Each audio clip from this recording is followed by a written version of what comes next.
이게 원래 어제 했어야 되는데 어제 야구 중계한다고 못해가지고 조금 오프닝도 어제 거로 그냥 하겠습니다. 어제가 이제 연평도 포격 도발 10주기였죠. 2010년 11월 23일 오후 2시 30분경에 연평도를 북한군이 선전포고 없이 포격한 사건이고, 휴전 이래 최초로 발생한 민간 거주구역에 무차별 공격으로 휴전이 깨질 수도 있었던 사건이었습니다. 그 천안함 피격 사건 같은 북계의 무력 도발이 발생한 지 8개월 만에 일어난 사건이었고, 이 사건으로 인해서 한국이 여전히 전쟁에 대한 종전 국가가 아니라 여전히 진행 중에 있다라는 국가라는 것을 다시 한번 상기시킨 사건이었습니다.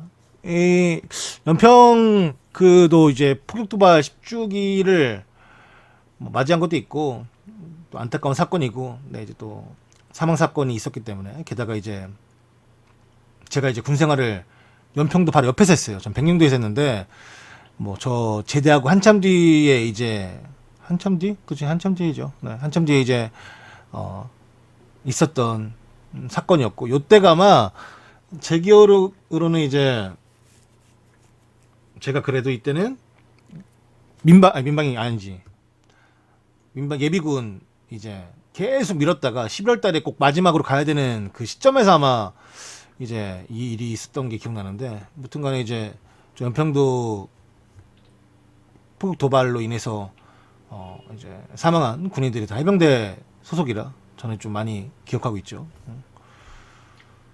네, 그래서 이제 어제 오프닝으로 준비했던 건데 사람들이 아무 말도 안 하네. 우리가 사람이 없어 지금. 채팅 칠 사람이 없어. 유튜브나 카카오나 없어가지고 혼자 얘기하는 줄 알았어요. 네.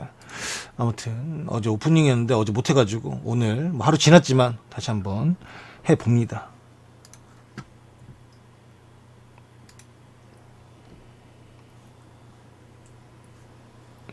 듣고 있어요? 너무 이른 시간이면은 나중에 할게. 나중에 뭐 이거 앞에 오프닝 나중에 쓰고, 너무 이른 시간이라 좀 이제 보기 힘들면 뭐 나중에도 되고, 뉴스가 뭐 어디 가는 건 아니니까 일단 정리는 해놔가지고, 너무 이른 시간이어서 이제 지금은 조금 뭐 뉴스 듣기 힘들다, 왜냐면 또 이제 아직 퇴근 안 하신 분들도 있을 테고 학원을 끝마치지 못한 분들도 있을 테고 하다 보니까, 그런 분들이 있으면은 뭐 나중에 해도 되니까, 네, 해요. 그러면 또 해도 된다고 하니까 네, 하겠습니다. 네. 오늘 축구 뉴스 처음으로 시작할 것은 이스코, 레알의 이스코죠. 이스코가 이적 요청을 했다라는 뉴스가 스페인 현지에서 전해졌습니다. 풀친이 왔네? 누구시지? 일단은 풀친으로 안녕하세요라고 왔으니까 저도 인사는 잠깐 하겠습니다. 네, 안녕하세요.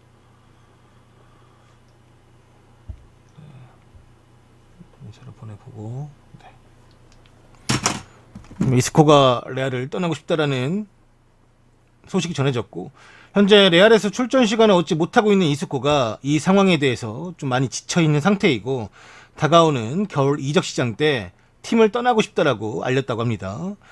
스페인에서 이 뉴스가 보도가 된 이후에 계속해서 후속 보도가 나오고는 있어요. 그래서 뭐 이런 이 뉴스에 관련된 시작이 아무래도 이스코가 주변 사람들, 뭐 친구나 주변 선수들에게 좀 이러한 감정을 터놓은 게 이제 언론까지 흘러 들어가게 됐고, 이런 뉴스가 나오게 되었습니다. 이스코가 이렇게 이야기한 것에 대해서는 좀 갑작스러운 심경 변화가 있었던 것 같습니다. 현재 레알에는 아센시오가 장기 부상에서 돌아왔고, 아센시오가 돌아오면서 현재 스페인 국가대표팀에도 복귀한 상태고, 그 다음에 계속해서 임대를 다녔던 웨드고르가 레알 소시에다드에서 좋은 시즌을 보내고 레알로 또 복귀를 했습니다. 그런 결과가 이제 이스코가 선발 라인업에서 더더욱이 자신의 이름을 올리기가 힘들어졌고, 그 다음에 이스코도 이러한 상황이 올 거라고는 생각을 했었지만, 그래도 이제 본인이 열심히 한다면 기회가 주어지지 않을까 싶었는데, 네, 그 기회가 지금 이스코에게는 좀 오지 못하고 있는 상태죠. 네.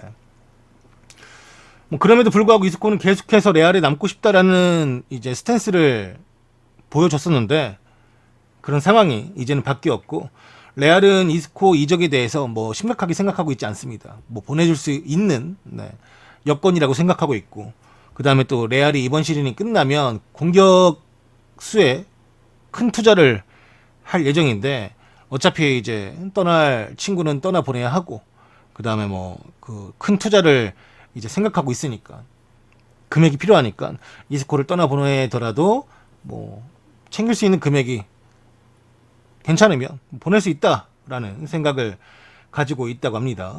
그래서 레알이 이제 큰 자금을 모으고 있다라는 소식이 지속적으로 들려왔는데, 요즘에는 뭐 레알도 아무리 메가 클럽이긴 하지만 돈을 벌어들일 수 있는 수익 중에 또 가장 큰 부분인 관중 수익이 없기 때문에 선수를 팔아야지만 이제 또 큰 투자를 할 수 있는 거죠. 그렇다 보니까 뭐 이스코를 떠나보낼 생각은 레알도 가지고 있는데, 다만 이스코를 원한 팀들이 그만한 투자를 해야만이 이스코를 보내겠다라는 스탠스를 가지고 있다고 하네요. 어몽어스는 여기서도 뭐 나오나?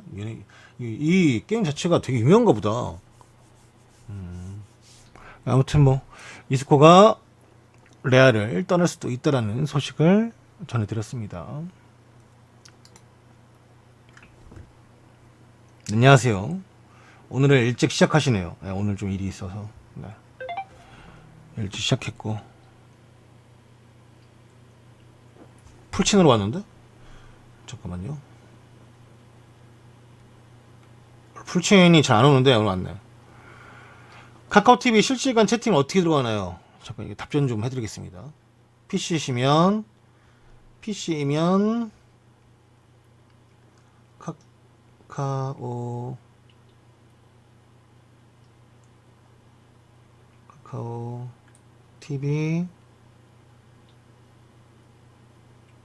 TV 검색 후 프로그램을 깔면 되고요.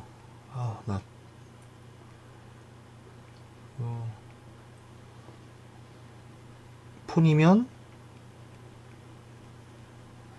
어플 검색 후 참여. 이거 이게 뭐였죠? 액정이 깨져가 잘 안 보이네. 아씨, 가뜩이나 잘 안 보이는데. 참여 가능합니다. 네, 안녕하세요. 답변해드렸고, 다음 소식은 맨디 골키퍼가 첼시에 입성한 이후에 주말 경기 때 7번째 클린시트를 기록했습니다. 주말에 첼시와 뉴캐슬 경기가 있었고, 그 경기에서 첼시가 2대 0으로 승리를 거뒀습니다. 맨디가 첼시에 와서 9경기에서 7번의 클린시트를 기록했고, 시즌 초만 해도 이 불안했던 첼시의 이제 뒷문이죠. 이 뒷문을 맨디 영입으로 인해서 현재는 첼시가 급속하게 이 골키퍼에 대한 안정화를 이루었습니다.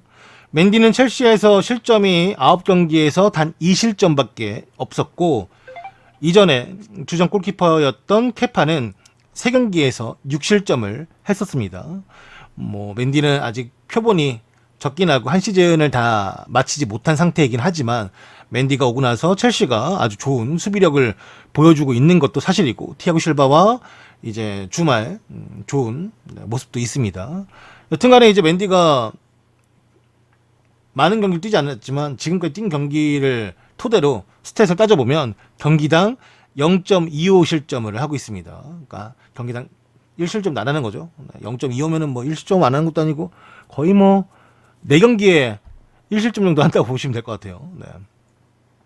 아주 좋은 스탯으로 볼 수 있고, 이제 케파가 있을 때보다는 훨씬 더 뭐 첼시도 그렇고 이 첼시 수비진도 그렇고 모든 안정화가 다 이루어지고 있습니다. 1,000억이 어떡하냐고? 뭐 어떡할 게 뭐 있어. 그냥 그 돈 주고 사는 첼시가 바보지.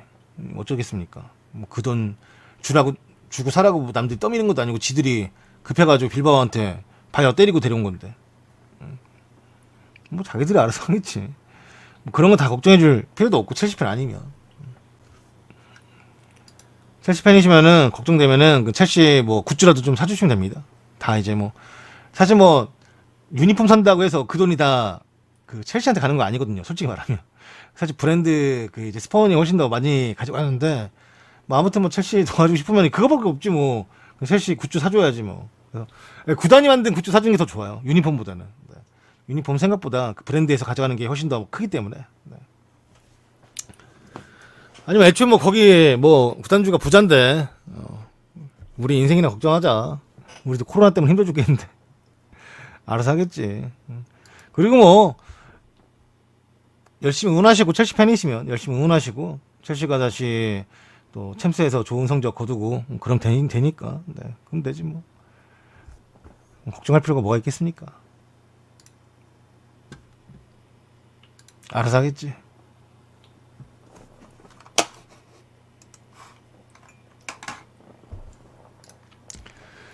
도르트문트의 무코코가 분데스리가 역대 최연소 데뷔를 이루었습니다. 이 선수가 도르트문트에서 뛰고 있는 유스파 무코코인데요. 네, 만 16세가 된 지 하루 만에, 그러니까 만 16세 1일이죠. 하루가 된 지 만에 헤르타 베를린, 주말에 있었던 헤르타 베를린 경기에서 데뷔했고요. 분데스리가 역대 최연소 선수가 되었습니다.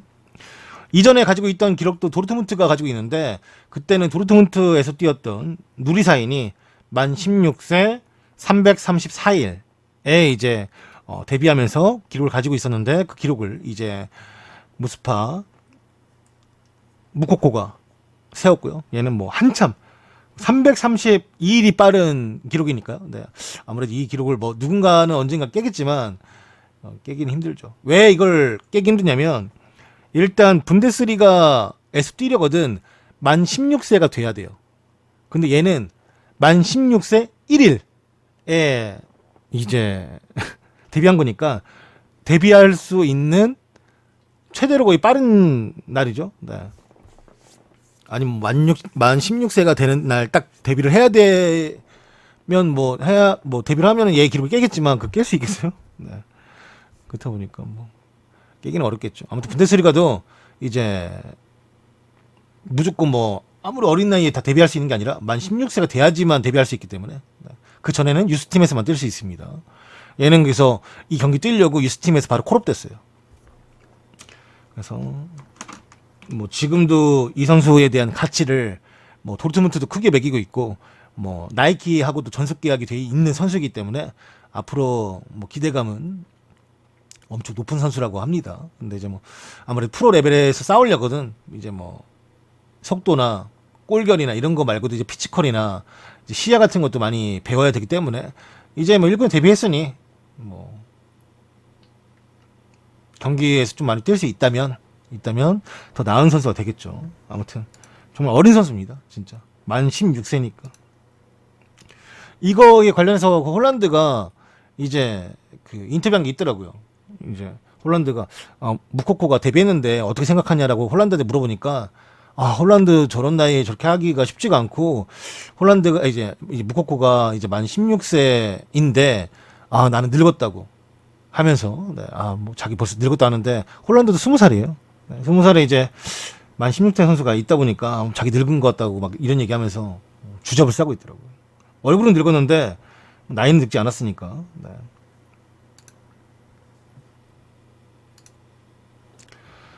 바이언의 리카 에르난데스가 부상을 당했습니다. 리카 에르난데스가 현재 걷는데 통증을 느끼고 있고 현재는 이게 허리 쪽인지 등 쪽인지에 대한 확실한 평가를 못 내리고 있대요. 선수가 좀 아파해서 추가 검사를 아직 못한 상태여서 추가 검사를 해야만 어디 부상인지 확실히 알 수 있을 것 같고 이제 일단은 그 챔피언스 리그가 있어요. 뮌헨이 잘츠부르크랑 경기가 있는데 그 경기에서는 출전이 어려울 듯 보입니다. 그래서 리카가 현재 부상이지만 정확한 확진은 받지 못했다. 아마 추가 검사, 정밀 검사 들어가면 그때 또 이제 부상 기간이나 그런 병명이 나올 것 같습니다. 바르셀로나의 피케가 십자인대 부상을 당했습니다. 추가적인 테스트 결과 피케가 내측면 인대에 염자와 타박상이 있었고 이 부상이 생각보다 좀 큰 편이라고 하더라고요. 그래서 이제 무릎 전방 십자인대에 부분적인 손상이 있음을 발견했고 이 부상의 심각성은 아마 피케가 한 4개월 빠르면 이전에 돌아갈 수 있긴 하지만 그래도 최소가 뭐 3개월, 뭐 길게는 4, 5개월 보고 있더라고요. 그래서 바르셀로나 현재 부상자들이 많아요. 그래서 피케가 한 3, 4개월 정도는 이제 팀에서 이탈할 것으로 보고 있고, 나이도 좀 있으니까 아무래도. 그래서 회복 기간이 어떻게 될지 모르겠습니다. 또한 이제 미드필더와 풀백을 보고 있는 세르지 로베르토도 현재 허벅지에 인대 파열 일이 있어가지고 세르지도 한 2개월 정도 팀에서 떠나 있을 것 같다고 해요. 그래서 현재 세르지가 오른쪽 허벅지 부상이 정확하게 병명이 나왔고, 뭐 이쪽에 허벅지에 파열이 있었고, 현재 이 파열이 어느 정도 심각한지에 대해서 다시 한번 검사를 하기 위해서 현재는 점일 검사를 기다리고 있다고 하는데, 기본적인 세르지도 한 2, 3개월 정도 빠져 있을 거라고 하더라고요. 그래서 현재 바르셀로나에 많은 선수들이 부상으로 팀을 이탈해 있는 상태입니다. 아무래도 코로나로 인해서 제대로 된 휴식기도 없었고, 지금 A매치 관련해서 유럽 선수면은 네이션스 리그를 지속적으로 진행을 하고 있고, 남미 선수면은 이 남미 예선, 월드컵 예선을 현재 치르고 있고 하다 보니까 쉴 수 있는 타이밍이 없죠. 특히나 이제 바르셀로나 같이 거의 뭐 선수들이 부상 아니면 다 이제 국가대표급으로 뛰고 있는 선수들이다 보니까 다들 지금 뭐 체력적인 저하, 부상을 달고 뛰는 선수들이 정말로 많습니다.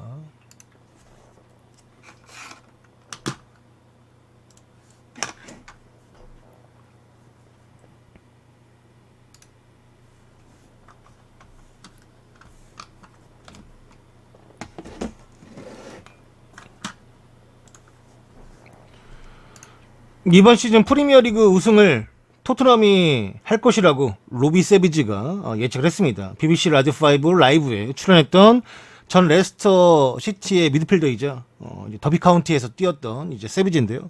이 선수는 선수 시절 생각해 보면은 미드필더도 많이 했고, 수비가 없으면은 또 수비 쪽 내려와서 풀백도 보고 막 그랬어요. 특히나 로비 세비지는 이제 전설적인 선수 중에 한 명인데, 그 이유가 뭐냐면 더비 카운티가 프리미어 리그에 올라갔을 때, 예전에 올라왔을 때 1승인가 하고 이제 강등됐어요. 아마 그때 더럽게 못했는데, 아무튼 그때 뛰었던 선수 중에 또 한 명이죠. 그래서 이 사람이 이제 은퇴 후에는 이 축구 패널 쪽 칼럼니스트, 뭐 전문가, 뭐 분석 전문가 이런 거 했었는데, 아무튼 로비 세비지가 이제 프리미어 리그 이번 시즌 우승을 토트넘이 할 것이다 라고 이야기를 했습니다. 이 세비지가 말하길, 나는 이번 시즌 토트넘이 우승할 거라고 말하고 싶습니다. 이유는 무리뉴가 맨유를 감독하던 시절에 81점으로 시즌을 마친 적이 있었고, 그때가 그의 가장 좋았던 순간들 중 하나라고 말하기도 했습니다. 토트넘 스쿼드가 현재 그때의 맨유보다 더 좋습니다. 토트넘과 무리뉴는 이번 시즌 우승을 할 수 있을 겁니다. 무리뉴가 맨유에서 81점으로 시즌 2위로 마쳤을 때 그게 가장 위대한, 그리고 그 2위를 했던 것이 최고의 업적 중에 하나라고 무리뉴가 말한 적이 있었는데, 지금 다시 그때를 회상해보면 많은 사람들이 무리뉴의 그 말을 이해하고 인정할 것입니다. 하지만 그 당시에는, 무리뉴가 그 얘기했을 때는 모두가 무리뉴를 비웃었습니다. 하지만 지금 무리뉴가 토트넘에서 만들어낸 스쿼드를 본다면 월드 클래스급 공격수가 3명이 뛰고 있고, 그들이 더욱더 상승세를 탄다면 그 어떤 선수들보다 좋을 것입니다. 우린 무리뉴가 작정하고 수비를 한다면 제대로 틀어막을 수 있다는 것을 프리미어 리그에서 계속적으로 보았고, 그러니 자신이 생각하기에는 현재 아주 좋은 공격, 그리고 무리뉴가 가지고 있는 틀어막는 수비, 그러니까 공수양면에서 토트넘은 모든 것을 다 가진 셈이며, 그리고 무리뉴는 이런 것들을 증명하면서 토트넘의 좋은 순위를 유지하고 있다고 이야기했습니다. 본인은 다시 한번 말하지만 토트넘이 이번 시즌 2020-21 시즌 프리미어 리그 우승을 토트넘이 할 것이라고 로비 세비지가 말을 했습니다. 그래서 현재 뭐 로비 세비지 이외에도 토트넘의 우승을 뭐 단언한다 까진 아니지만 토트넘의 우승을 점치는 사람들이 생각보다 많더라고요. 근데 그냥 지금 이제 여러 전문가들의 현재까지의 상황에서 어떤 팀이 우승할까라고 했을 때는 결과론적으로는 일단 리버풀, 맨시티, 그다음에 첼시 하고 4위를 토트넘으로 치더라고요. 그러니까 그게 막 어떠한 사람이 딱 말한 게 아니라 전문가들의 이제 물어보는 거죠. 지금 현재까지 9라운드까지 했는데 이제 누가 우승하고 뭐 누가 뭐 4위를 할 것인지에 대한 이제 표본을 다 맞춰보니까 그런 식으로 이제 많이 지표가 완성이 됐다고 하는데 모르죠. 뭐 해봐야 하는 거니까. 아무튼 토트넘이 지금은 리버풀이 더 높은 순위에 있지만 토트넘이 잠깐 이어도 1위를 또 최근에 했었고 맨시티 이기면서 좋은 현재 분위기를 가지고 있는 것은 사실이죠. 네. 로비 세비지가 토트넘이 우승한다라고 뭐 단언식으로 말을 하더라고요. 무리뉴를 많이 믿나 봐요. 근데 뭐 이 사람은 뭐 아무래도 무리뉴 팀하고도 싸워봤던 사람이니까 이게 뭐 턱수염이나 이런 게 이제 좀 허여가지고 나이 많아 보이는데 많긴 한데 뭐 그렇게 많지는 않아요. 그래서 본인이 선수 시절에 무리뉴의 첼시와도 붙어본 사람이기 때문에 물론 맨날 깨졌지만 아무튼 로비 세비지가 토트넘의 우승을 다시 한번 얘기했습니다.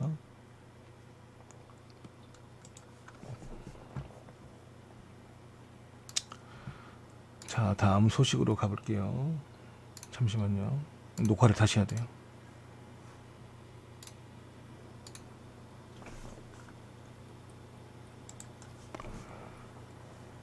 다음 소식은 토트넘이 아직 1위 아니냐고? 맞아요, 1위. 근데 난 리버풀 팬이니까 리버풀 1위라고 하는 거지. 어째 승점 갔잖아요. 골득시에서 이제 좀 저기 한 건데. 저 맨유가 처발려서 저기 골득시 높은 거 아니야. 맨유가 안 처발렸으면 저런 일 없는데. 응?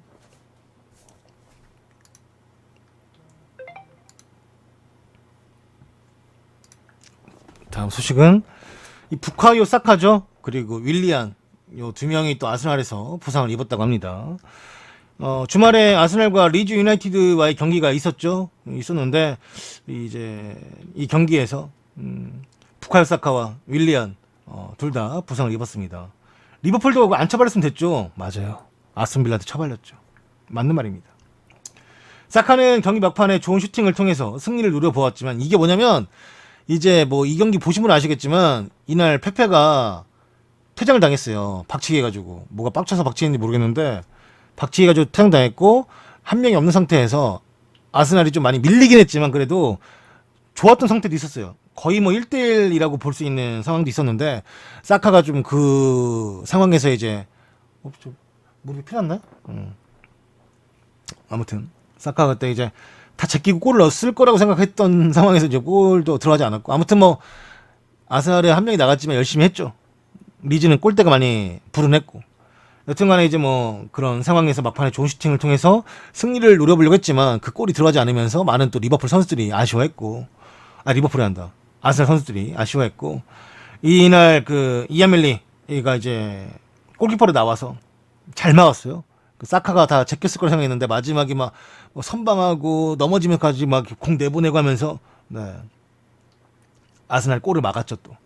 그래서 이제 리즈도 좋은 상황도 많았지만 위험한 상황도 분명히 있었다. 그 상황에서 이안멜리 골키퍼의 좋은 선방이 있었고 역습에서 이제 위협적으로 보여줬던 사카가 골을 거의 진짜 넣을 뻔했는데 아스날 팬들 많이 아쉬울 거예요. 특히 한 명이 나간 상태에서 골을 넣어서 이겼다면 좋았을 텐데 그 아스날한테 많이 도와줬거든요. 운이 골대가 두세 번 막아주면서 진짜 리즈는 운이 없었고 아스날 운이 있었는데 그 운이 이 골까지 이어지면서 승리를 했으면 더 좋았을 텐데 그래서 이날 끝나고 나서 아르테타가 엄청 빡치더라고. 그러니까 페페가 안 나갔으면 잡았을 수 있지 않았을까라는 생각을 많이 가지고 있는 것 같아요. 물론 위험한 상황도 있었지만 경기력은 사실 아스날 안 좋았어요. 페페 안 나갔을 때도. 근데 이제 나가고 나서 되게 좀 그래도 좋았던 상황도 있었으니까. 아무튼 뭐 감독 입장에서야 선수가 퇴장 당하면 빡치는데 이날은 아르테타가 좀 약간 거의 뭐 직원 정도로 얘기했죠. 페페가 너무 멍청하게 행동했다. 막 이런 식으로. 걔 생각이 있는 거 없는 거야. 거기서 그렇게 왜 행동하는 거야? 하면서 이제 막, 나도 이해할 수가 없다. 왜 그런지 알 수가 없다. 왜 그런지 물어보지도 않았고, 알고 싶지도 않고, 막, 이렇게 막 말하면서 아르테타도 이날 인터뷰에서 좀 화가 많이 났어요. 그래서 좀 분위기가 좀 안 좋았죠. 그래서, 뭐 아스날은 뭐 다행이죠. 따지고 보면은 뭐 이제 지지는 않았으니까. 골대를 상대가 많이 맞추긴 했지만, 골대 맞췄다라는 건 사실 위험한 상황이잖아요. 거의 뭐 골이 들어갈 수도 있는 상황으로 우리가 인식할 수 있으니까. 물론 골대 맞으면 유효 슈팅이 되진 않지만 기록적으로는. 근데 이제 이 보는 사람들 입장에서는 이제 심리적인 타격이 너무 크죠. 골대 맞으면. 근데 그게 엄청나게 많이 맞았고 정말 경기 끝나기 바로 직전에도 이제 골대를 맞췄으니까 리즈가.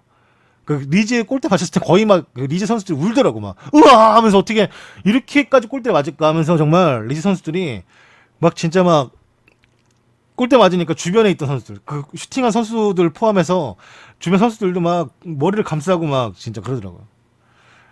잠깐만 보려고 했는데 이런 경기가 생각보다 재밌어가지고. 네.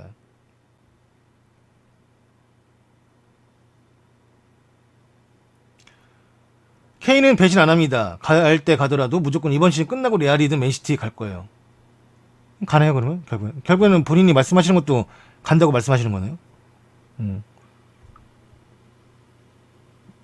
그렇군요. 네, 알겠습니다.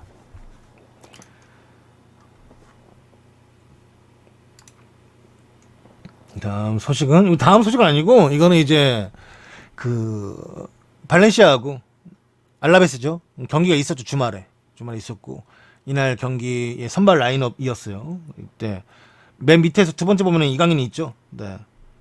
이번 시즌 중에는 네버. 누가 이번 시즌 중에 간다고 누가 말했어요? 야 누구냐? 누가 아무도 말 안 했는데 누가 저분 혼자 왜 저러는 거야? 누가 그랬어? 채팅창에 그랬어요? 누구야? 잡아봐요. 누가 헛소리야? 그까지 그 얘기 하지도 않았는데 누가 저런 얘기했어? 지금 짱나게. 지금 아직 케인이 한 번도 안 했는데 저분 왜 저러는 거야? 누가 헛소리 채팅창에서 헛소리 하지 마세요. 응? 저분 오해했잖아요 지금. 아무튼 지금 이강인이 맨 밑에 두 번째 보이죠? 내가 전날 그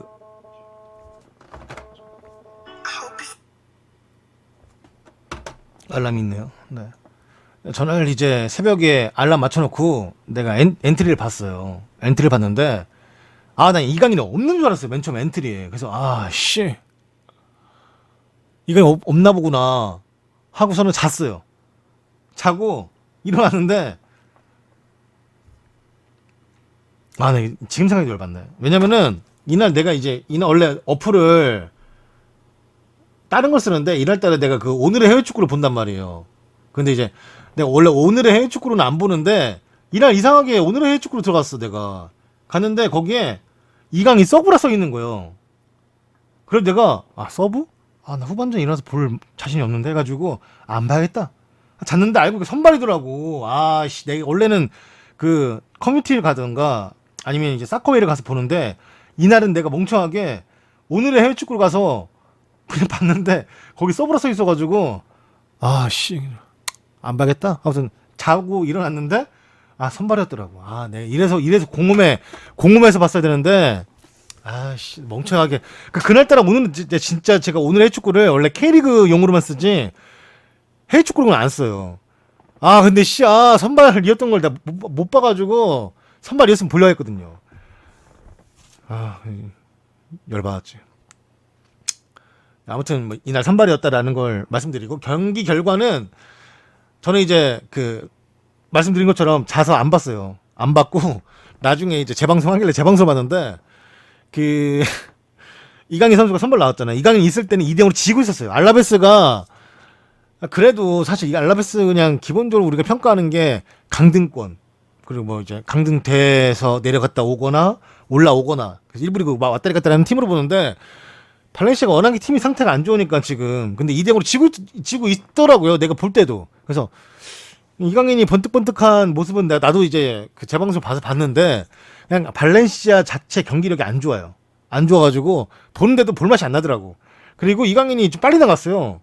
빨리 교체돼가지고 근데 나도 속으로 이강인을 꼭 빼야 되나? 그냥 저 자리에 쓰는 걸 안 좋아하는 건지 뭔지는 모르겠지만 이강인을 빼는 건가? 이강인보다 다른 애들 더 별로인 애 많았거든요. 중앙 미드필더나 진짜 많았는데 그냥 뺐는데 동점 만들더라고. 동점 만들어. 물론 사실 가메이로가 그때 그 정말 완벽한 찬스, 완전 1대 찬스 그걸 넣었으면은 역전했을 거예요. 사실. 그 아마 승리로 갔을 수도 있는데 그게 결국에는 뭐 가메이로가 그때 날려먹은 거 이런 것도 다 결국에는 이제 이강인 없을 때 이뤄진 상황이라 이강인이 억직이란 말은 아니에요. 억직이란 말은 아닌데 그냥 상황이 자꾸 이렇게 흘러간다 이상하게. 그래서 좀 뭐 이강인 탓이다 이건 절대 아니고 좀 분위기가 좀 이상하다 뭐 이런 느낌? 그냥 옛날에도 그런 게 있잖아. 옛날에도 손흥민이 분데스리가 뛰었을 때 이상하게 손흥민이 골 넣으면은 팀이 승리를 못 가져가고 막 비기거나 이런 경기가 있었잖아요. 심지어 손흥민 헤드트릭 했을 때도 이제 비겼는데 그런 것처럼 뭔가 좀 이강인 나가고 나서 뭔가 좀 돼. 그게 분명히 이강인 탓은 아니거든요. 근데 뭔가 좀 이강인 나가고 나서 좀 상황이 바뀌고 경기력이 올라가니까 이거를 뭐라고 해야 되지? 이걸 어떻게 표현을 해야 될까라는 생각을 하긴 해봤어요, 저도. 네. 아무튼 이날 경기는 두 골을 알라베스가 먼저 넣었고 두 골을 발렌시아 쫓아갔고 마지막에 가메로가 날려먹은 것까지 뭐 좀 잘 됐다면 좋았을 텐데 몰라 가메로도 맛이 갔더라고 이제.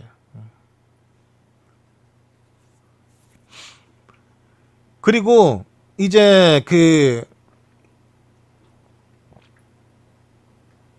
이날 체리셰프가 위에 보이지만 선발로 나왔잖아요. 체리셰프도 거의 한 게 없어요. 네. 게데스가 나중에 들어와서 게데스도 활발하게 움직이면서 팀 분위기 올려줬고 그래서 좀 이래저래 현재 발렌시아가 그냥 이래저래 뭐라 말을 못하겠네. 난 진짜 발렌시아 경기 보는 거 진짜 안 좋아요. 진짜 재방송이나 낮에 보는 거 아니면 별로 안 보고 싶은 경기력이에요. 굳이 막 새벽에 일어나서 보고 싶은 경기력은 절대 아닌 것 같아요.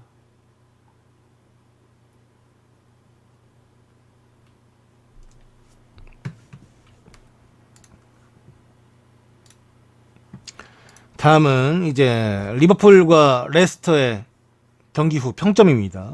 이날 경기는 이제 3대 0으로 레스터가 패배를 했죠. 그러니까 첫 번째 골은 에반스가 자책골을 넣었고 두 번째 골은 디에고 조타 선발로 나와서 디에고 조타가 이제 침착하게 넣었고요. 그 다음에 경기 끝나기 전에 피르미누가 오랜만에 또 골맛을 봤다고 할 수 있겠죠. 홈에서 넣는 피르미누의 골은 사실 언제나 좀 약간 설레니까 원정에서 잘하는 선수니까 올해는 원정도 별로지만 아무튼 그래서 이제 리버풀이 레스터 시티를 상대로 어려운 경기를 할 거라고 생각했지만 생각보다는 어렵진 않았습니다. 그거는 이제 에반스가 자책골을 넣어준 부분도 분명히 도움이 됐던 건 맞죠. 그래서 패배한 레스터시티 선수들의 평점보다는 일단은 그냥 승리한 리버풀 선수들의 평점만 말씀해 드릴게요. 리버풀의 알리송 골키퍼가 7점, 로버트슨이 8점, 밀러가 8점, 마팁이 7점, 파비뉴가 7점. 이날 중앙수비는 마티프하고 이제 파비뉴가 담당했습니다. 그 다음에 케이타가 7점, 바이날좀 7점, 커티스 존스가 7점, 마네가 8점, 조타가 9점, 피르미는 8점 이렇게 받았어요. 네, 그래서 이날 리버풀이 생각보다 그러니까 많이 빠질 거라고 생각했고 했는데 그래도 살라는 코로나 때문에 사실 못 나온 거니까 그 자리를 대신할 선수가 이제 조타가 들어왔고 그다음에 미드필더 라인에도 커티 존스가 나왔는데 커티 존스가 평이 항상 좀 왔다리 갔다리 해요. 좋은 날은 진짜 얘 좀 잘 키워볼만 하다라고 평가하기도 하고 안 좋은 날은 임대라도 가가지고 좀 많이 뛰어야 되는 거 아닌가라는 이제 평가를 받는데 좀 꾸준함이 떨어지긴 하지만 그래도 커티 존스가 지금 리버풀 상황에서는 도와주는 게 있죠. 그래서 커티 존스도 이날 좋은 평가 받았고 리버풀은 다 당연히 이제 이겼으니까 좋은 평가 받았고 이제 레스터는 그래도 좀 그나마 좋은 평가 받았던 그러니까 패배한 팀이지만 평점 7점 받은 선수들이 이제 저스틴 풀백의 선수고 그다음 슈마이켈이 7점 받았습니다. 나머지는 다 5점, 6점 요래요. 이강인이 발렌시아 5년 재계약 박았으면 또 이강인 좋아하시는 분들이나 발렌시아 좋아하시는 분들은 그렇게 생각할 수 있겠죠. 저는 별로 발렌시아랑 제격하지 않았으면 하는 마음을 갖고 있습니다. 뭐 사람마다 다른 거니까. 틀린 거지. 이날 맨 오브 더 매치는 디오고 조타가 받았습니다.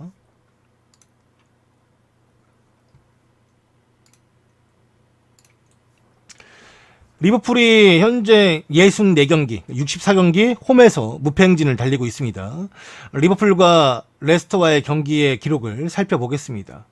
리버풀은 홈에서 64번째 네 번째 이제 무패를 기록했고, 그 64번째의 무패에서는 53승이 있고 11개 무승부가 있었습니다.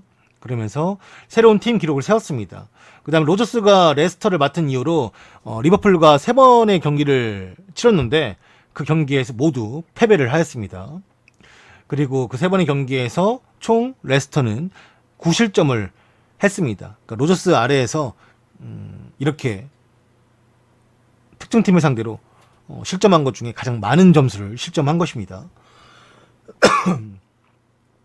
리버풀은 모든 대회를 포함해서 최근 7경기에서 단 3실점 중이고 그 7경기에서 6승 1무를 하고 있습니다.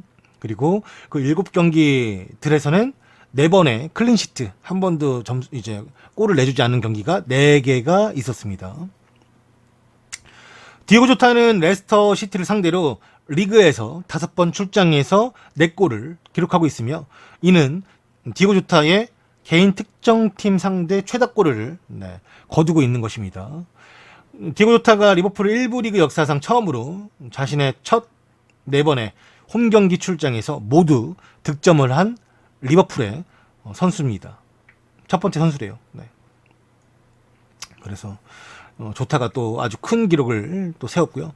피르미누가 안필드에서 현재 5경기에서 2골을 기록하고 있고 저번 시즌에는 19번의 홈 경기에서 단 한 골만을 기록했었기 때문에 벌써 홈에서 5번의 경기에서 2골을 넣었다라는 것은 저번 시즌보다 좋은 기록을 세우고 있다고 봐야겠죠. 네.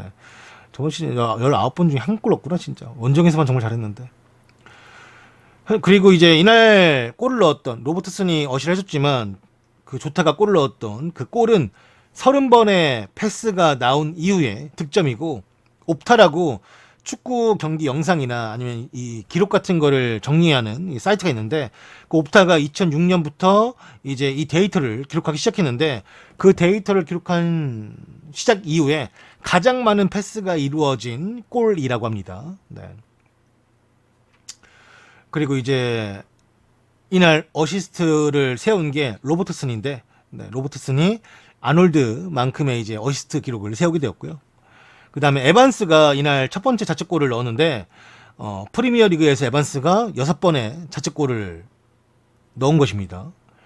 이제 프리미어 리그 역사상 가장 많았던 자책골을 넣었던 선수가 그 리차드 던이라고 수비수 이제 맨시티에서 뛰었었던 그 선수가 10번의 자책골을 넣었었고 그 다음에 리버풀의 캐러거, 리버풀의 슈크르텔이 7번의 자책골을 넣으면서 아직까지는 2위에 이제 같은 공동 2위에 올라가 있습니다. 이것이 공동 2위에 올라가 있는 건 어떻게 뭐 좋아해야 돼 말아야 돼? 그래도 캐러거하고 슈크르텔이면은 나름 리버풀에서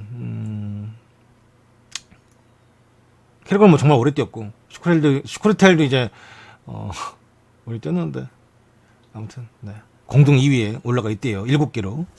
1위는 아까 말씀드린 것처럼 리차드 던이 10번의 자책골을 넣었기 때문에 완전 단독 1등.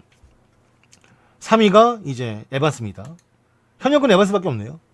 아, 슈크르텔도 현역인가? 제 다른 나라에 뛰는 것 같긴 한데 모르겠어요.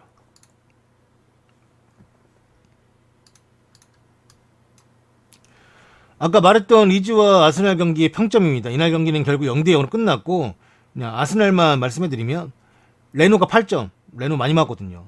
많이 맞기도 하고 골대가 많이 막아주기도 했고 홀딩이 7점, 가브리엘이 7점, 티어니가 7점, 베린 6점, 사카 7점, 조일록이 5점, 그 다음에 세바요스가 6점, 윌리안 4점, 페페 사실 이 평점을 왜 가져왔냐면 페페가 2점이에요. 평점이. 그래서 페페 때문에 이걸 가져왔어요. 제목 어그로 아닌데요? 나 억울해 뭐하러 끌어. 뭐 지 혼자 와서 억울해? 아직 그 얘기 하지도 않았는데. 들었어요 그 얘기? 아니 케인 얘기 하지도 않았는데 뭐 제목 억울하고 뭐라고 말하는 거야? 에베베베베. 케인 얘기 하지도 않았어. 케인 얘기 하고 나서 억울하네요 이렇게 말을 하든가. 뭐 듣지도 않고 제목 억울해.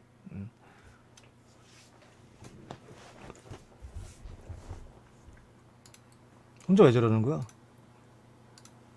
제가 블랙을 걸고 올게요. 나 유튜브에도 갔다 와야겠다. 아 귀찮은데. 혼자 왜 저러는 거야? 제가 블랙을 걸고 올게요. 나 유튜브에도 갔다 와야겠다. 아 귀찮은데.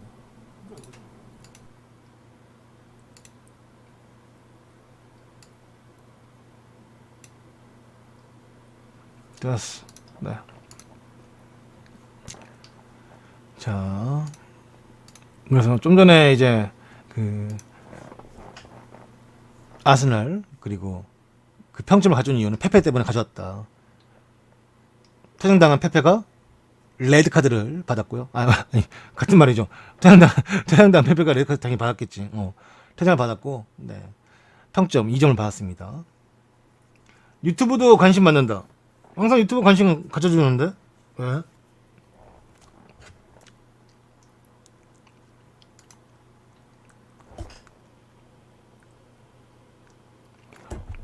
유튜브를 관심이 안 가질 수가 없어요. 제가 이제 채팅창을 따로 보는데 이렇게까지 유튜브가 빨강색으로 보이는데 이게 관심이 안 가져지겠어요? 네. 본인들이 말을 안 하는 거지. 뭘 관심을 안 줬대. 카카오가 말을 많이 하니까 카카오에 관심을 많이 주는 거지. 본인들이 글을 쓰면 관심 가져요.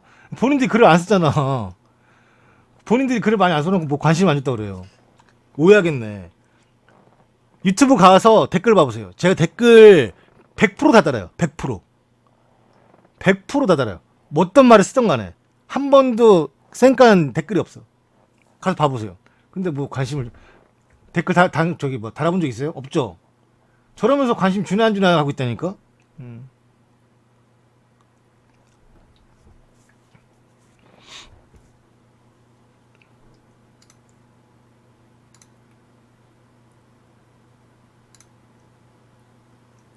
자,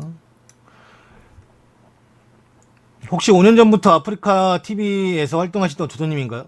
저는 그 시간에는 아마 카카오 TV에서 활동했을걸요? 네. 거의 뭐 약간 그 카카오 TV 한 3년. 그 전에는 이제 아프리카에 있었긴 했죠. 네.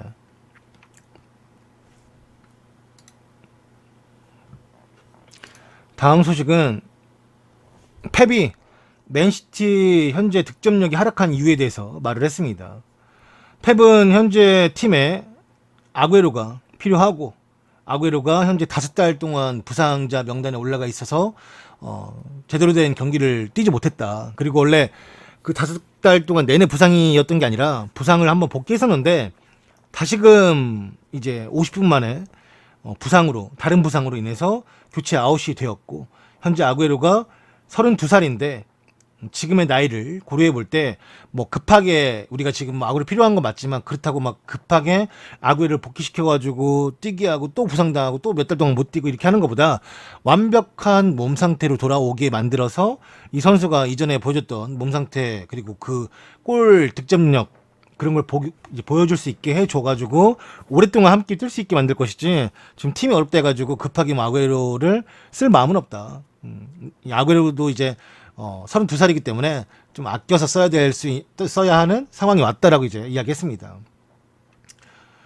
펩은 이어 말하길 우리는 지난 2시즌 동안 매년 100골 이상 득점했던 팀이고 그 기간 동안 선수들이 여전히 80% 정도는 다 동일한 선수들이 남아있고 옛날에 사네가 부상으로 빠져 있었던 기간에도 우리는 100골 이상을 득점했었고 축구는 뭐 같은 선수들이 또 한다 해도 결과가 달라질 수가 있다.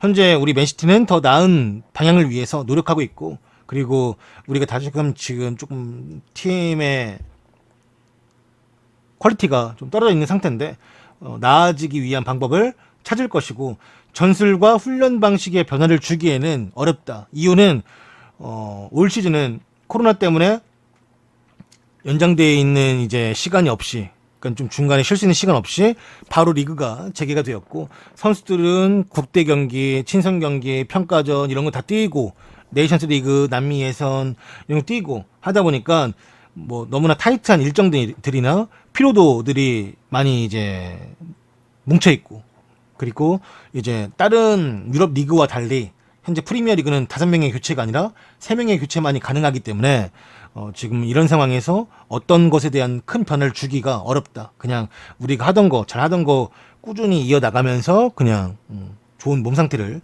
이어가 보겠다. 그리고 방법을 찾겠다라고 펩이 이야기했습니다.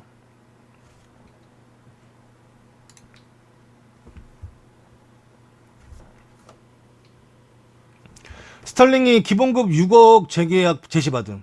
뭐 줄만한가 보지 뭐. 그렇게 생각하나 보죠 뭐.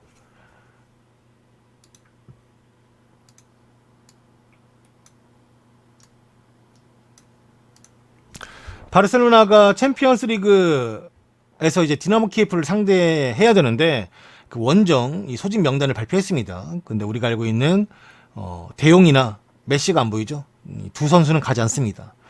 대용이나 메시는 일단 어디 부상자 명단에 올라가 있는 건 아니고 너무 경기를 많이 뛰었다. 대용도 메시도 남미 예선 갔다 왔잖아요. 그래서 너무 경기를 많이 뛰었다 싶어가지고 안 가고, 대용도 똑같은 이유로 가지 않습니다. 다만 부상자는 피케가 있고요, 아라우오가 있고, 부스케츠가 있고, 세르지 로베르토가 있고, 안수파티도 이제 판월판 부상 때문에 몇 달간 빠져 있을 것이고, 움티티도 빠져 있죠. 이 선수들은 부상자 명단에 올라가 있어가지고 안 가는 거고, 메시하고 대용은 그냥 체력 관리차 안 가는 겁니다. 그래서 이번 디나모 키예프 원정 경기에서는 지금 명단 보시는 이 선수들만 뛸 것입니다.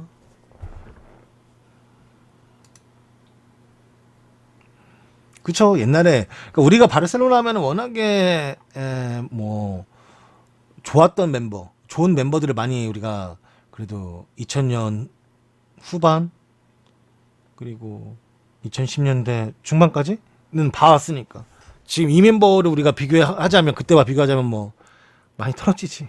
그건 사실이지. 어쩔 수가 없지. 떨어진다라는 말이 막 이렇게 뭐 안 좋게 들릴 수도 있겠지만 뭐 떨어지는 건 사실이니까 어쩔 수가 없지. 그래서 이 멤버로 이제 디나모 키예프와 챔피언스 리그를 바르셀로나가 치를 것입니다.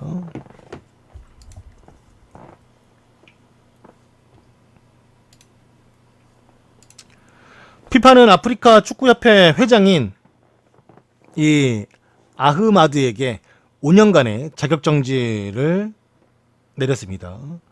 아프리카 축구협회의 아흐마드 회장이 부패 혐의 때문에 피파로부터 5년간 정직 처분을 받았고, 이 사람은 마다가스카르 출신이고 2017년부터 아프리카 축구연맹 회장을 맡아왔고, 내년에 있을 그 회장 선거에도 다시 한번 출마하는 것을 준비하고 있었습니다. 피파가 성명에서 아흐마드가 충성의 의무를 위반하고 이제 선물과 다른 향응 이런 혜택을 제공받았으며 또 제공하기도 했고, 자금 관리를 잘못했고 아프리카 회장직의 힘을 남용했다라고 합니다. 아흐마드는 또한 뭐 순리의 조직과 자금, 스포츠 장비 회사와의 거래, 그러니까 그 거래라는 게 이제 뭐 돈으로, 아흐마드는 또한 뭐 순리의 조직과 자금, 스포츠 장비 회사와의 거래, 그러니까 그 거래라는 게 이제 뭐 돈으로 이루어진 뭐 그런 장비 회사 컨택이겠죠. 네. 그런 거래들이 있었고 비리가 있었고 하면서 일단은 피파로부터 우리나라 돈으로 2억 5천만 원의 벌금을 부과받았다고 해요. 물론 제가 받아 처먹은 돈은 더 많겠지만, 네. 벌금은 2억 5천만 원을 받았다고 합니다.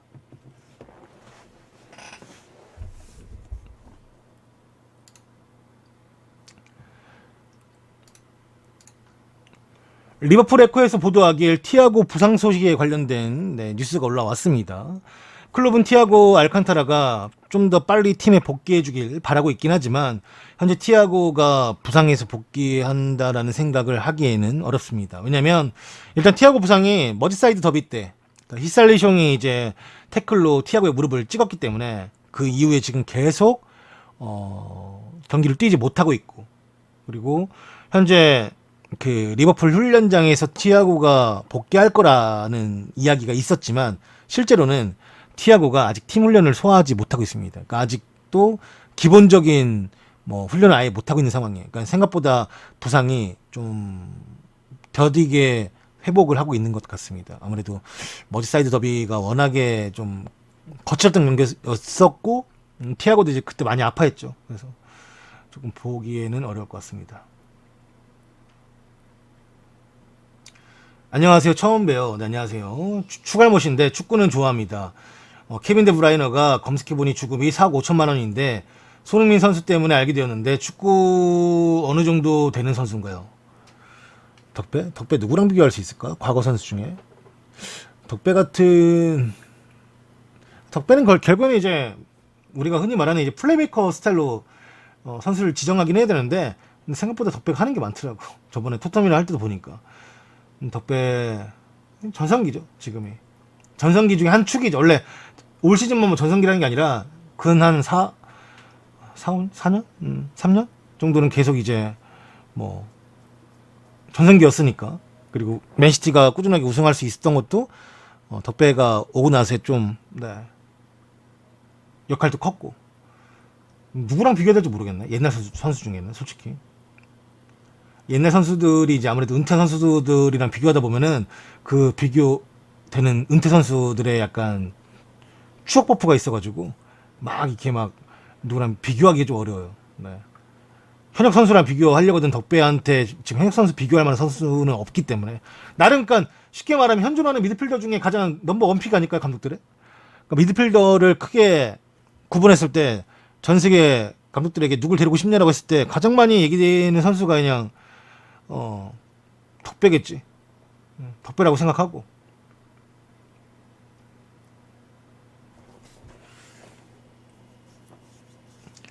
덕배가 개쩌는데 어시를 3개밖에 못 올렸다고?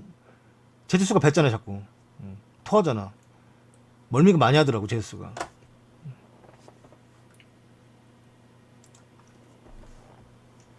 아 감사합니다. 고맙습니다. 말씀 감사합니다.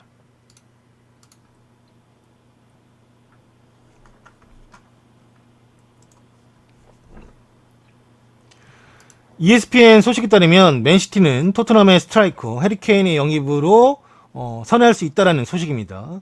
영국 인디펜던트에서는 맨시티 감독인 펩이 토트넘의 스트라이커 해리케인을 원한다라고 전했고 맨시티가 다시금 팀이 프리미어리그 정상에 서기 위해서는 좀 공격수가 필요한 상태라고 계속적으로 이야기하고도 있죠.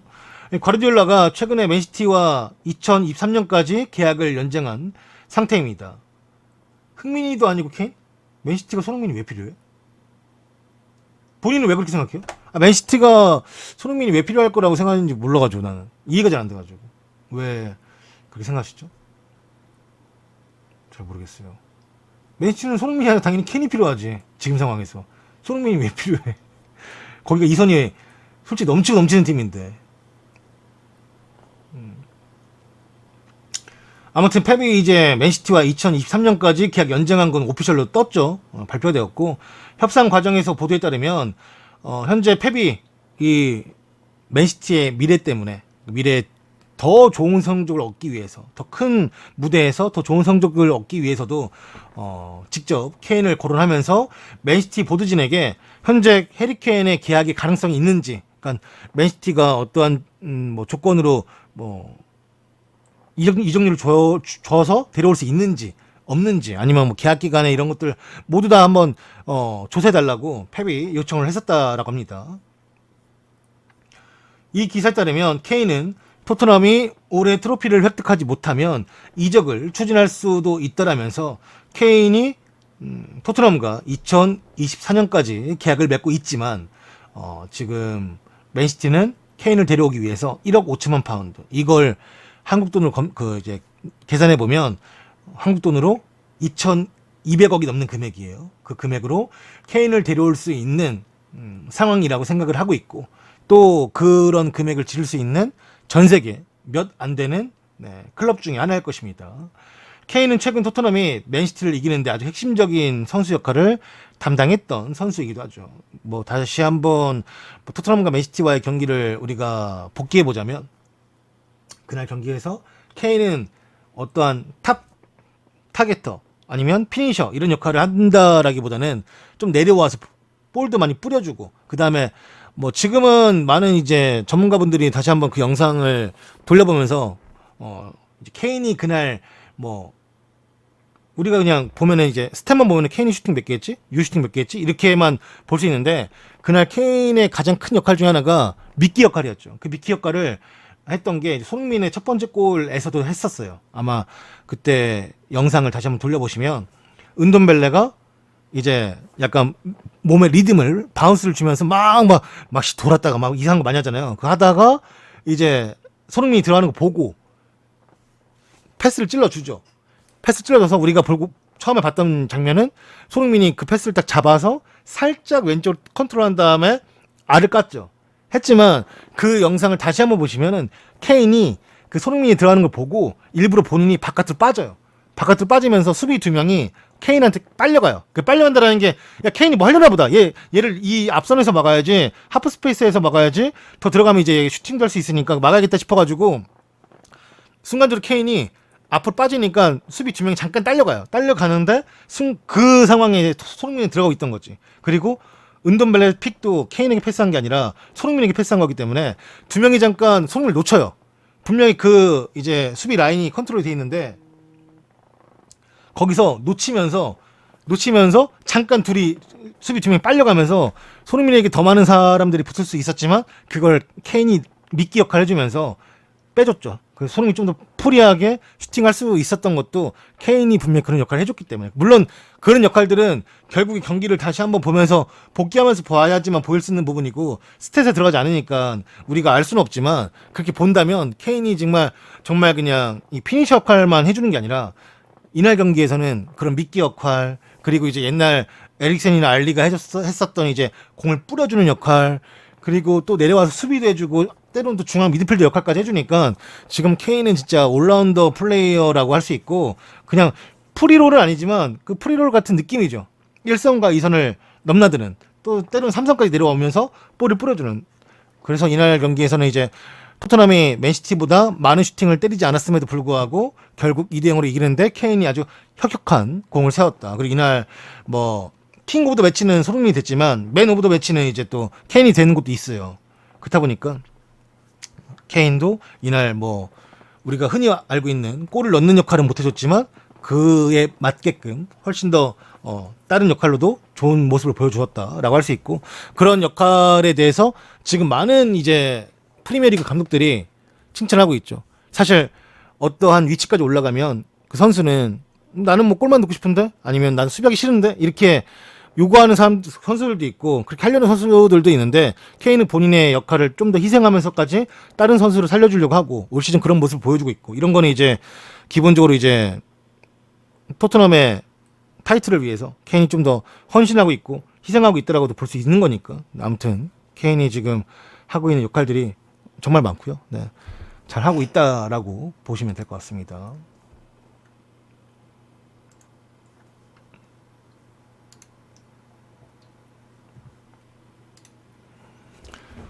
현재 AC밀란의 질라탄이 햄스트링 부상을 입었습니다. 스카이 스포츠 말로는 밀란의 공격수 질라탄이 나폴리와의 경기에서 햄스트링 부상을 입었으며 열흘 내로 새로운 검사를 받아야 한다라고 합니다. 질라탄이 나폴리를 상대로 멀티골을 넣었으나 근육 문제 때문에 80분쯤에 로렌초와 교체가 되었습니다. 이 스카이 스포츠 보도에 따르면 그 테스트한 결과 이제 왼쪽 허벅지 햄스트링 부상이고, 이 햄스트링 부상이 지금 좀 약간 질라탄이 고통을 뭐 엄청나게 호소하는 건 아니지만 일단은 새로운 검사를 받기에는 좀 약간 무리가 있어가지고 좀 며칠 뒤에 다시금 검사를 한다고 합니다. 그래서 아직 햄스트링 부상이지만 어느 정도 쉬고 와야 될지는 좀 지켜봐야 돼요. 현재 이제 밀란의 감독인 피올리도 코로나 양성 때문에 이제 벤치에 앉을 수가 없고 훈련만 이제 뭐 드론으로 뭐 본다고 하는데, 아무튼 이날 이제 감독 대행이죠. 이제 감독 대행이라고 할 수 있는데, 이제 나폴리와의 경기에서 그래도 또 밀란이 또 승리를 거두면서 밀란은 지금 리그에서는 아주 좋은 성적을 거두고 있고 여전히 1위에 있습니다. 물론 이게 언제까지 뭐 계속 이어질지 모르겠지만 아무튼 밀란은 계속 좋아요. 그 좋았던 부분에 질라탄이 항상 있었는데 이 질라탄이 당장 햄스트링 부상 때문에 몇 경기는 뛰지 못할 것 같으니까 위기가 나름 왔다라고 봐야겠죠. 네.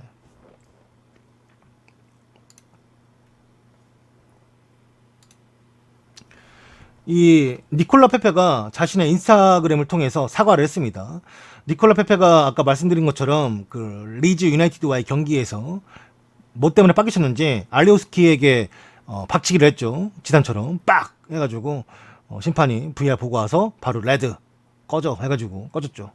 그리고 나갈 때도 사실 뭐 미안해하는 기색이 별로 없었어요. 근데 이제 아까 제가 말했던 것처럼 아르테타가 경기 후에 인터뷰에서 정말 화가 많이 났거든요. 그래서 분위기를 좀 파악한 건지 이제 자신의 SNS에다가 자신이 그렇게 박치기 해서 퇴장당한 거 자기 잘못이고 인정한다 라고 이제 자신의 SNS를 통해서 사과했습니다. 그 내용을 살펴보면 저는 그 경기에서 중요한 시기에 팀을 실망시켰고 제 행동에 대해서 변명의 여지가 없습니다. 저는 이번 일로 인해서 깊이 뉘우치고 있으며 팬들과 팀 동료들 그리고 감독님과 클럽의 모든 사람들에게 다시 한번 이 일에 대해서 사과하고 싶다라고 글을 남겼습니다. 그래서 원래 욕 많이 먹었는데 뭐 이제 우리나라 이제 축구 커뮤니티 아스날 팬들도 많으니까 팬들은 좀 약간 사과하니까 누그러진 것 같더라고요. 근데 이제 그 타팀 팬들이 약 올리기 시작하는 거죠. 내가 봤던 댓글은 뭐였냐면 최근에 며칠 전에 제가 뉴스에서도 했는데 그 아스날 훈련 때 그 루이즈가 세바요스 축팅을 때려가지고 또 쌈박질 했어요 지들끼리. 근데 뭐 이제 하다 자기들끼리 싸우다가 뭐 남까지 때리냐 하면서 이제 막 이렇게 막 옆에서 약 올리는 사람도 있고. 네, 그런데 아무튼 뭐 좀 사과하니까 좀 기분은 풀렸나 보더라고요. 저는 뭐 아스날 팬이 아니어서 잘 모르겠지만 그래도 뭐 이길 수 있는 경기였다라고도 볼 수 있는데 또 정말로 이 경기에서는 결국에는 많이 밀려있던 아스날이었기 때문에 비긴 것도 다행이죠. 한 명 없었는데 여튼간에 페페가 사과하긴 했습니다.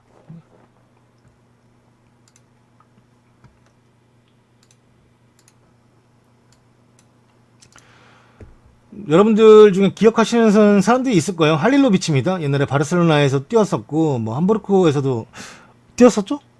네. 이제 현재 이 뭐 밀란에도 있었는데 이 친구가 이제 팀에서 방출된 이후에 FA 신분이었고 팀을 못 구하고 있다가 이제 챔피언십인 버밍엄 시티에 입단했습니다. 뭐 FA 신분이었으니까 언제든지 뭐 입단할 수 있었죠. 그래서 버밍엄 시티로 갔고요. 이제 계약은 1년 했다고 해요.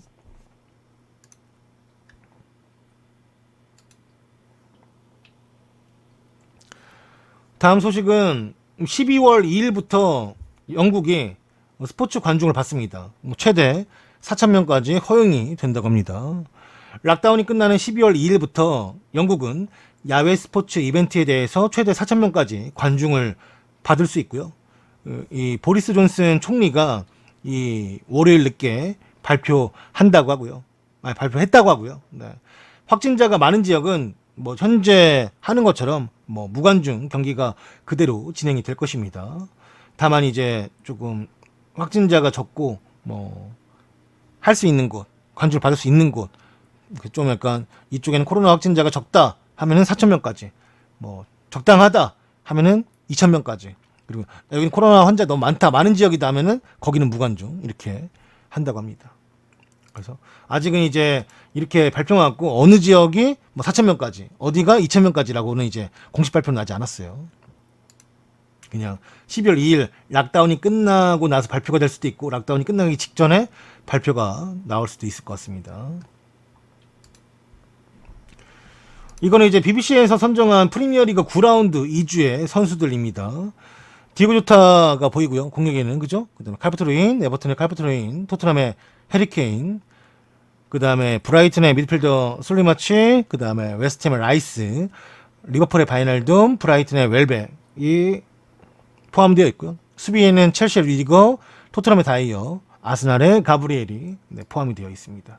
이렇게 3-4-3으로 베스트 11, 9라운드. 프리미어리그 최근 주말 경기에서 이제 베스트 11이 나온 거죠. 대학까지. 그래서 BBC가 뽑은 9라운드의 베스트 11 선수들입니다. 오늘의 축구 뉴스는 모두 팬코에서 발췌했음을 다시 한번 밝히는 바이며, 오늘 축구 뉴스는 모두 팬코에서 발췌했음을 다시 한번 밝히는 바이며, 그 외에도 유튜브 락사, FM네이션, FM코리아에서 좋은 기사들을 올려주시는 분들에게 다시 한번 감사 인사를 전합니다. 오늘의 축구 뉴스는 모두 팬코에서 발췌했습니다.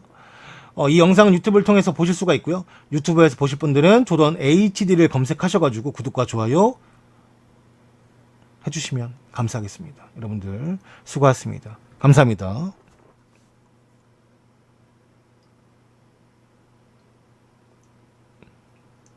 잠깐만요. 나 이거 녹화를 어디까지 했지? 일단은 제가 한국 시리즈 중계하러 가야 돼가지고 유튜브는 여기까지만 중계할게요. 유튜브 분들 수고하셨습니다. 그래서 한국 시리즈 때문에 유튜브는 중계 못하니까 유튜브 분들은 오늘 또 오셔가지고 뉴스 들어주시고, 그다음에 또 오신 김에 다른 뉴스 올려놓은 거 보고 가셔도 되고요. 구독 한번 눌러주시면 정말 감사하겠습니다. 유튜브는 여기서 인사드리겠습니다. 다시 한번 오늘 유튜브 분들이 많은 분들이 오셔가지고 봤어요. 약간 130명 40명 보던데 감사합니다. 조심 들어가시고 내일은 축구 뉴스 또 하니까 또 놀러 오세요. 유튜브 안녕 빠이 감사합니다.